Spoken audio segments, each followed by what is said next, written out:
ہمارے پاس جب لوگ آتے ہیں اور وہ داخل طریقت ہوتے ہیں تو ہم جو بنیادی چیزیں ان کو بتاتے ہیں تو ان میں سے ایک چیز یہ لازمی بتاتے ہیں کہ رزق پاک نہیں ہوگا تو باطن روشن نہیں ہوگا. یہ بنیادی بات ہے. اگر رزق پاک نہیں ہے تو میرے حضور نے ارشاد فرمایا کہ ایک بندہ سفر کر کے کعبۃ اللہ کے صحن میں پہنچتا ہے اور کعبے کے پردوں کو تھام رہا ہے, وہ یمد یدیہ, اور لمبے لمبے ہاتھ کر کے کہتا ہے اے اللہ, لیکن اس کا کھانا حرام ہے, اس کا پینا حرام ہے, اس کا لباس حرام ہے, وہ غزیہ بالحرام, اس کو غذا حرام سے دی گئی ہے. میرے حضور نے فرمایا اس کی کوئی دعا قبول نہیں ہوگی. سفر کیا, جنگل پہاڑ کاٹے, سمندروں کو پاٹ کر کے آگے گیا, ہواؤں کے کلیجے چیر کے آگے بڑھا, مہینوں کی مسافتیں طے کر کے گیا اور کعبۃ اللہ کے سامنے کھڑا ہے, سین حرم میں مطاف میں کھڑا ہے, لیکن اس کا جسم حرام سے پلا ہے. اس نے جو پہنا ہے اس لباس کا تانا یا بانا حرام کا ہے, اس کو غذا حرام کی دی گئی ہے, اس نے پیا حرام کا ہے, اس نے کھایا حرام کا ہے, تو پھر اس کا یہ سارا سفر رائے گاں چلا جائے گا, اس کو کچھ نصیب نہیں ہوگا. تو سب سے پہلی شرط اس عنوان سے عقل حلال ہے. اس کے بعد پہ صدق مقال ہے کہ آپ کی زبان جھوٹ نہ بولے.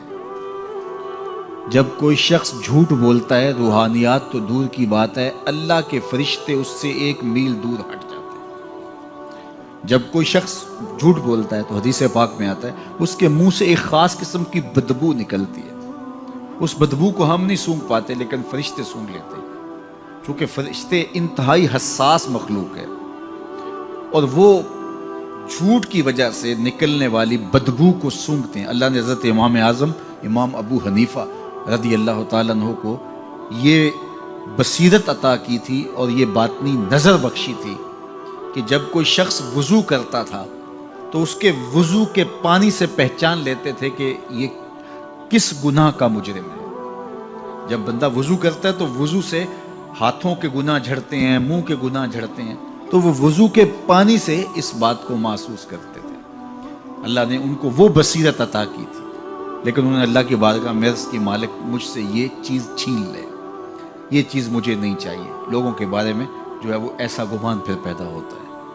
تو فرشتوں کو اللہ نے وہ حساس جو ہے وہ پاکیزہ وجود دیا, اور ان کی حس ایسی ہے کہ وہ بدبو جو انسان بولتا ہے اور لفظوں سے جو اثرات نکلتے ہیں وہ محسوس کرتے ہیں.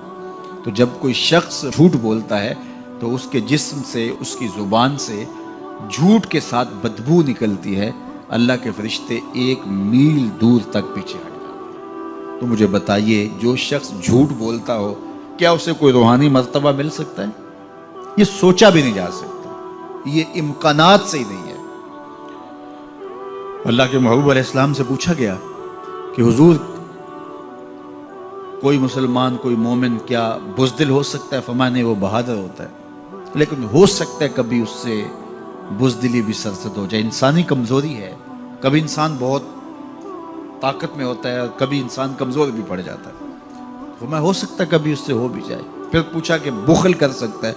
فرمایا نہیں, مومن سخی ہوتا ہے لیکن ہو سکتا ہے کبھی اس سے بخل بھی ہو جائے. کبھی کبھی دولت اسے اچھی بھی لگنے لگ جاتی ہے, جس طرح فرمایا گیا کہ اولاد مبخلتن مجبنتن, یہ جو اولاد ہوتی ہے یہ بندے کو بخیل بھی بنا دیتی ہے اور بزدل بھی بنا دیتی ہے. جب اولاد نہیں ہوتی تو بندہ سخی بھی ہوتا ہے اور بندہ جو ہے وہ مشکل حالات میں بھی کود جاتا ہے, لیکن جب اولاد ہوتی ہے تو پھر مشکل حالات میں کودنے سے پہلے سوچتا ہے میرے بچے ہیں یتیم ہو جائیں گے. اس کو یہ خیال آتا ہے, پہلے ایسے مال لٹاتا ہے لیکن اولاد ہو جائے تو پھر وہ اولاد کا سوچتا ہے کہ ان کے لیے کچھ میں جمع کر لوں. تو اولاد فرمایا میرے حضور نے کہ مبخلہ و مجبنہ, یہ بخیل بھی کر دیتی ہے اور یہ کمزور اور بزدل بھی بنا دیتی ہے.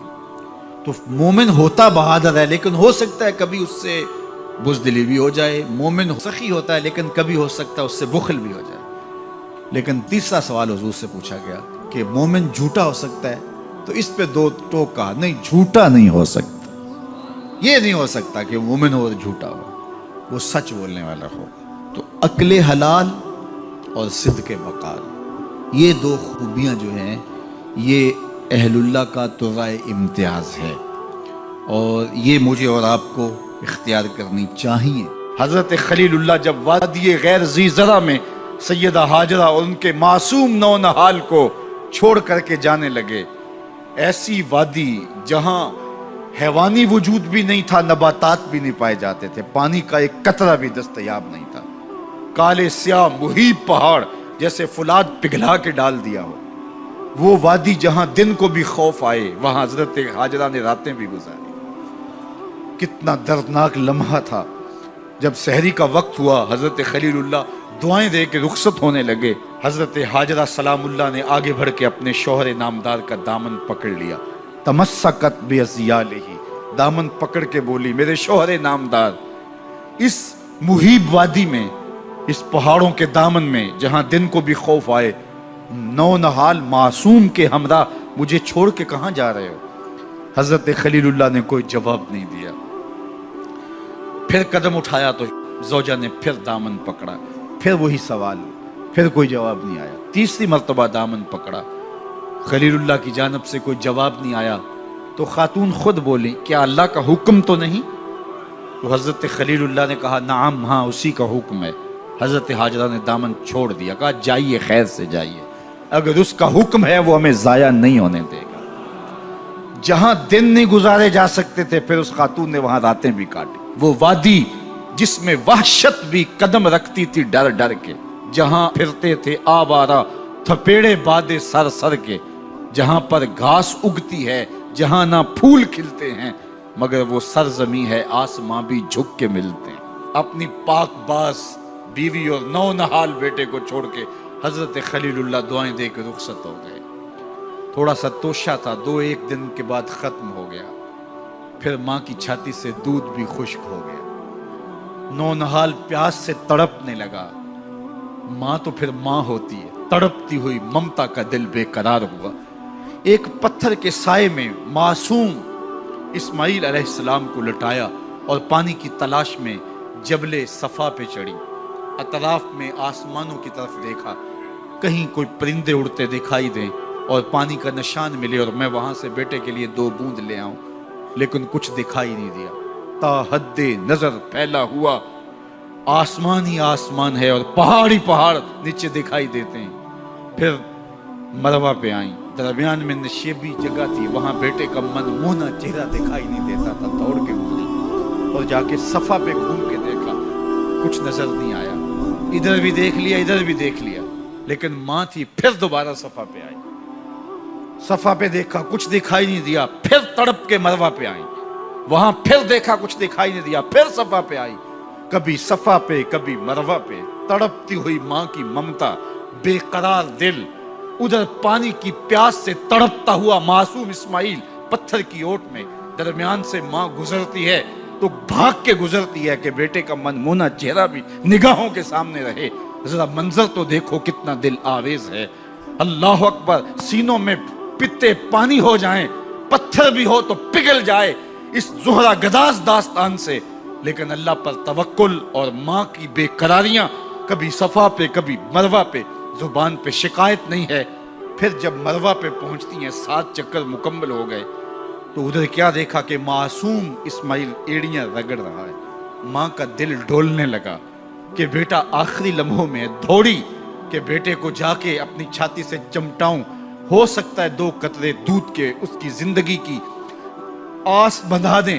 تو ماں دوڑتی ہوئی آئی، لیکن جب قریب آئی تو منظر بدلا ہوا تھا، معصوم کی ایڑیوں کے رگڑنے سے تازہ چشمہ پھوٹ رہا ہے، پانی ہے کہ بے قابو ہونا چاہ رہا ہے۔ آگے بڑھی، جلدی جلدی مٹی کی منڈھیری کرتے ہوئے کہا زم زم، رک جا رک جا، اللہ اکبر۔ ہاجرہ سلام اللہ علیہا نے حضرت اسماعیل کی محبت اور اپنے رب پر توکل کی انوکھی اور البیلی داستان رقم کی، کہا ہاجرہ تو نے بھی حد کر دی، لیکن قیامت تک تیری راہوں کو بھی جلوہ گاہ بنا دیں گے۔ یہاں نبی بھی دوڑیں گے، ولی بھی دوڑیں گے، غوث بھی دوڑیں گے، قطب اور ابدال بھی دوڑیں گے، شہنشاہ بھی دوڑیں گے، کج کلا بھی دوڑیں گے۔ یہ دوڑنا ہم عبادت بنا دیں گے، حتیٰ کہ امام الانبیاء بھی ان راہوں کی سائی کرتے رہے۔ عجیب رنگ، عجیب منظر اور عجیب کیف کا عالم۔ اچھا، یہاں رک کے ایک بات کرنا چاہوں گا، اگر آپ کی توجہ ہو، جہاں حضرت ہاجرہ دوڑی اور ان کے مبارک قدم وہاں لگے اور لگ کے ہٹ گئے، عارضی نسبت ہے، مستقل نسبت نہیں ہے۔ جہاں ان کے قدم لگ کے ہٹ گئے وہ جگہ تو جلوہ گاہ بن گئی، اور جہاں حضور خود جلوہ فرما ہیں وہ گنبد خضرا جلوہ گاہ کیوں نہیں ہو سکتا ہے؟ اب یہ پانی جہاں حضرت اسماعیل کے قدم لگے، یہ پانی دنیا کا عظیم ترین پانی ہے، اور پھر اس کا پروٹوکول یہ ہے، اس کو کھڑے ہو کے پیا جاتا ہے۔ یار یہاں بھی روک کے ایک بات کہہ دوں، حضرت اسماعیل کے قدموں کو چھونے والے پانی کا پروٹوکول ہے کہ اس کے لیے کھڑے ہو جائیں، اور حضرت اسماعیل مسجد اقصیٰ میں جس کے پیچھے کھڑے ہو کے نماز پڑھتے ہیں اس امام کے لیے کھڑے ہو کے مصطفیٰ جان رحمت پہ لاکھوں سلام پڑھ لیں تو اس میں شرک کہاں سے آ جائے گا؟ تو یہ تکریم ہے، یہ عزت ہے اس پانی کی کہ اس نے حضرت ذبیح اللہ کے قدم چھوئے ہیں۔ تو یہ سارا حج اللہ اکبر ہمیں ہمارے ماضی سے جوڑتا ہے۔